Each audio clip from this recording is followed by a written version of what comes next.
We literally have politicians. We have media outlets and people of very much political persuasion telling people that before they say anything in the court of public opinion about these people that are ultimately going to be named in these files, we need to understand that they could sue us into oblivion.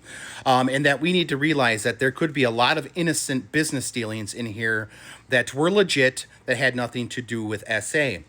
And to that, I say, you have had years to come forward. And if me, as a regular person, would have been finding out that my boss or somebody that I'm doing business for, if somebody I was selling something on Facebook Marketplace was involved in that type of stuff, I would have gone to the authorities immediately and said, I want to make sure that that person's put away. So how can I help? Instead, you decided that silence was going to be the way. You saw a man get a sweetheart deal. We know the politicians are bought off. So you guys wrongfully went under the assumption that this was going to be covered up forever. And I understand your confidence that it would be covered up forever because this seems to go back decades with multiple rings, not just involving this one, and multiple illegal business dealings that have been happening with the elites forever. So this is me saying, you can threaten us all you want and say that these people may be innocent, and maybe some of them are,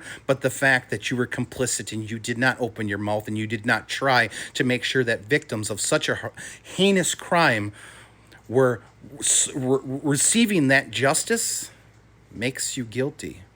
We now assume that millionaires and billionaires are SAers. That is what the public opinion thinks. We just assume that now.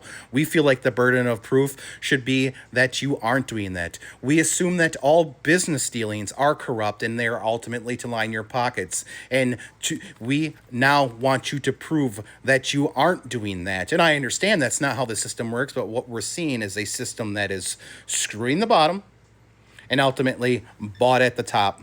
We've seen it for years. We know rich people don't go to jail. We see it when people mishandle businesses and go bankrupt. There is no accountability. You guys get deferred prosecutions, which is basically just saying, don't do it again. While other people who smoked pot 3 times, got caught, are in jail. We know the system doesn't work. So for you to sit there and try to tout that there might be innocent people involved, you lost your assumption of innocence with the court of public opinion a very long time ago when you could have come forward. These are just the way things are now. Welcome to the new era.